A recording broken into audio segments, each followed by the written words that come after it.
Published 1557 EDT, the 13th of October 2017. Updated 1647 EDT, the 13th of October 2017. A handout picture provided by the office of Iranian President Hassan Rouhani shows him reacting to a speech by U.S. President Donald Trump. President Donald Trump's speech, in which he outlined an aggressive new strategy against Iran, shows the United States is more than ever isolated in its opposition to the nuclear deal, Iranian President Hassan Rouhani said Friday.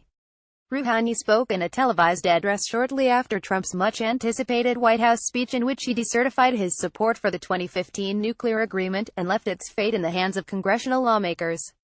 Today the United States is more than ever isolated in its opposition to the nuclear deal and in its plots against the Iranian people, Rouhani said. What was heard today was nothing but the repetition of baseless accusations and swear words that they have repeated for years, Rouhani said. He dismissed Trump's threat to terminate the landmark deal that Tehran signed with 6 world powers if Congress does not impose tough new sanctions on Iran. He has not studied international law. Can a president annul a multilateral international treaty on his own? Rouhani said. Apparently he doesn't know that this agreement is not a bilateral agreement solely between Iran and the United States. Rouhani responded in kind to Trump's list of alleged destabilizing activities in the region, with his own catalog of U.S. misdemeanors, starting with the CIA's involvement in a 1953 coup, which toppled Iran's democratically elected government.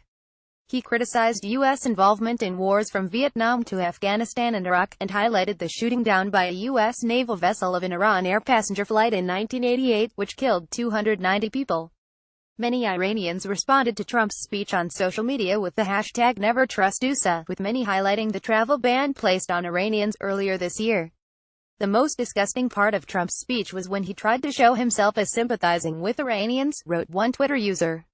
Reminder: not even 6 months have passed from the execution of visa ban for Iranians, wrote another. Response to sanctions: Trump stepped back from the sort of measures that would immediately torpedo the nuclear agreement, but he called for tougher sanctions on Iran's Revolutionary Guards and ballistic missile program, and efforts to counter Iran's destabilizing activities in the Middle East. Iran's army spokesman Masoud Jazayeri responded by saying the armed forces will continue more determined than ever on its path of developing and enhancing its defense power, in quotes carried by state news agency IRNA. Rouhani attacked Trump's characterization of the Revolutionary Guards as a corrupt organization propping up a fanatical regime.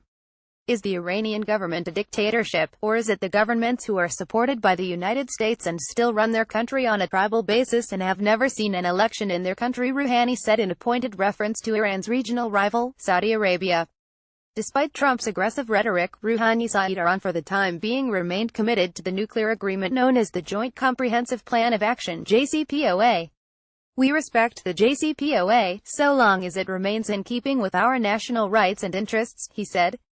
Rouhani also responded to Trump's criticism regarding the frequently heard slogans of "Death to America" and "Death to Israel," which Iranians usually depict as opposition to the policies of those nations, rather than a call for their physical destruction. Are you upset with the slogans? Then stop your hostile policies, Rouhani said.